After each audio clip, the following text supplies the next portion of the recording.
Cuando repasamos nuestra experiencia escolar, descubrimos las marcas que recibimos de la educación, desde la forma de agarrar un lápiz para empezar a escribir hasta las temidas sanciones de maestros y directores.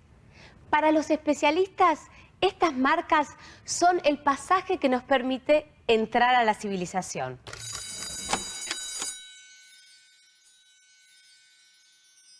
La escuela sarmientina tenía como idea central el vínculo de la escuela con el progreso, el vínculo de la educación con el progreso. La misma palabra institución habla de una idea de instituir, de dejar una marca en el otro, de apostar por ese otro para que se transforme en otra cosa de lo que es. La escuela argentina y la escuela en general como institución participa en su lógica fundamentalmente de la idea del pasaje de un acervo cultural. Uno podría decir que la escuela toma una función en relación a la educación que es de conservación, tiene una pata muy fuerte en relación a pasar el pasado.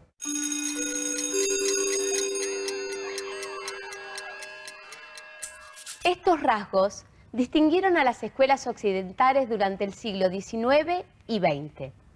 En nuestro país, donde la escuela tuvo un rol fundamental para la construcción del ser nacional, la enseñanza se consolidó con las escuelas normales, creadas a partir de la necesidad del Estado de formar un cuerpo docente preparado y sin fisura.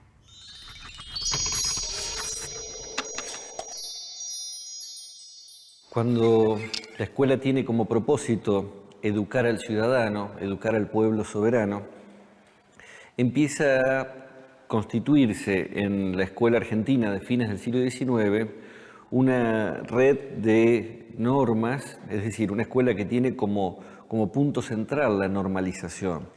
Había que pasar de un pueblo bárbaro, salvaje, a un pueblo civilizado. Y ese pasaje de la barbarie a la civilización es un pasaje por la inscripción en la norma, la inscripción en la ley. Empieza a haber una regulación estatal fuerte que implica decidir qué se enseña, cómo se enseña, a quiénes se enseña, qué valores se encarna. A ver, Junco, ¿sabes quién es este señor? No lo conozco, pero es un viejo muy fiero y mira como malo. Sin embargo, este viejo fiero que mira como malo fundó las escuelas y quería mucho a los chicos. Domingo Faustino Sarmiento fue un gran maestro. A diferencia de otros países latinoamericanos, el sistema educativo argentino no cesó de expandirse desde las últimas décadas del siglo XIX hasta finales de 1970.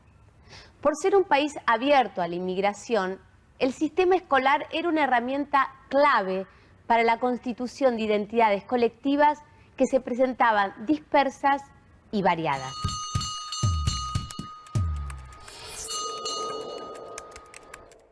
La escuela de principios de siglo pensó la inclusión, fue una escuela sumamente inclusiva, pero pensó la inclusión o pensó la idea de igualdad como sinónimo de homogeneidad.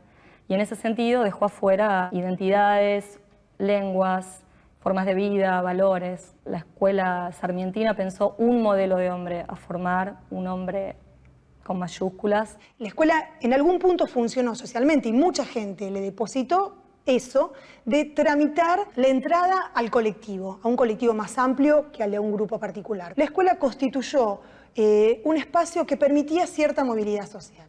Permitía pensar en que uno podía tener una vida diferente de la que tenía.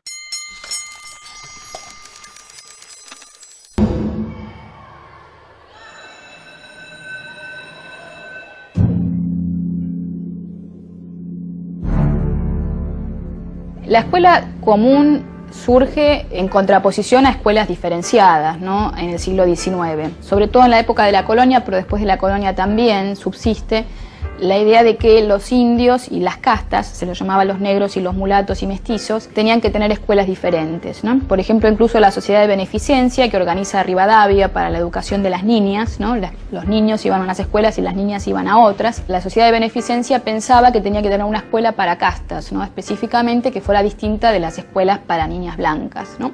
Y así sucesivamente, también había escuelas para indios, ¿no? y para otros grupos étnicos y sociales. Cuando aparece la escuela común y cuando las leyes de educación obligatoria, gratuita y laica en la década del 80, se supone que esto no tiene que seguir sucediendo. Sin embargo, hay muchos relatos de indígenas y de mestizos que decían que no estaba bien visto en el pueblo que ellos fueran a la misma escuela que iban los blancos de la zona, ¿no?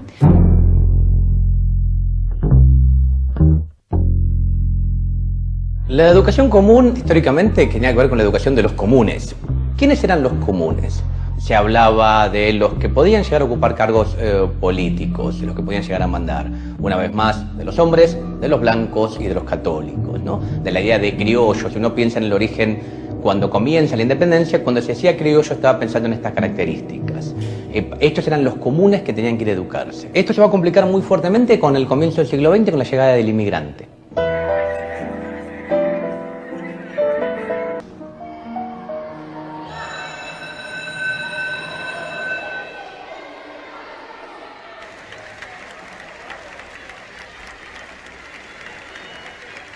La inclusión de la mujer en la escuela argentina es una historia complicada y difícil como en el resto de los países del mundo. Cuando surge el sistema, van a empezar a bregar por una educación, por lo que se llamaba la coeducación.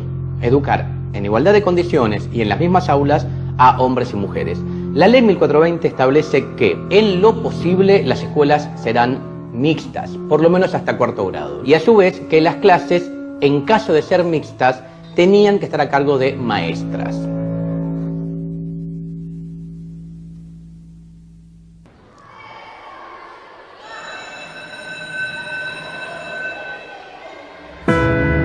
Las escuelas diferenciales, las escuelas especiales, las escuelas para retardados, las escuelas para normales, las escuelas para problemas con niños con dificultades de aprendizaje, etc., están casi en el origen del sistema y en algún lado son la contracara del modelo de inclusión.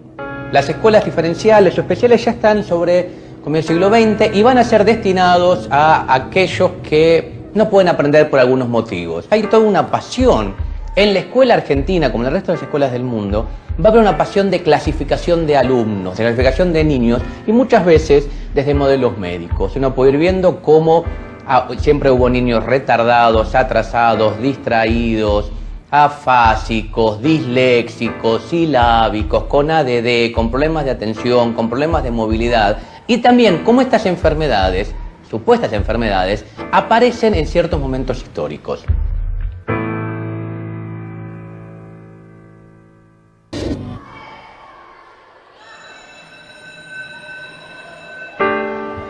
El cuerpo siempre es problemático en la escuela, ¿no? La escuela tiene una función muy importante que es educar a los cuerpos, ¿no? Por ejemplo, enseñar a sentarte, enseñar a estar 8 horas callado y sentado y escuchando a alguien. Esto, dicen muchos, bueno, fue la condición para que, por ejemplo, pudieran haber industrias, fábricas, ¿no? Que, bueno, ¿cómo haces que una población campesina o de una urbana indisciplinada de pronto, bueno, pueda bancarse estar 8, 10 horas o 12 horas trabajando sin protestar, sentado frente a una máquina? Bueno, la escuela tuvo un papel importante en disciplinar a los cuerpos para que aceptaran estas otras formas de relacionarse con otros, de estar en el mundo simplemente, ¿no? La escuela hizo esto de muchas maneras, ¿no? Corrigiendo las posturas, planteando, bueno, cuál es la forma correcta de agarrar el lápiz y de escribir, la cuestión de tomar distancia, formar filas, estar todos sentados frente a un pizarrón con la vista delante y sin mirar al compañero.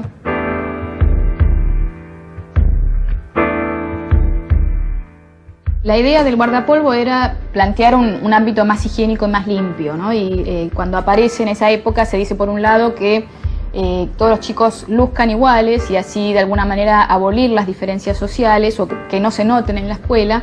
Y por otro lado también está esta idea de protegerlos de los microbios, ¿no? Esta idea de, bueno, de la limpieza moral y sanitaria, ¿no? De la población.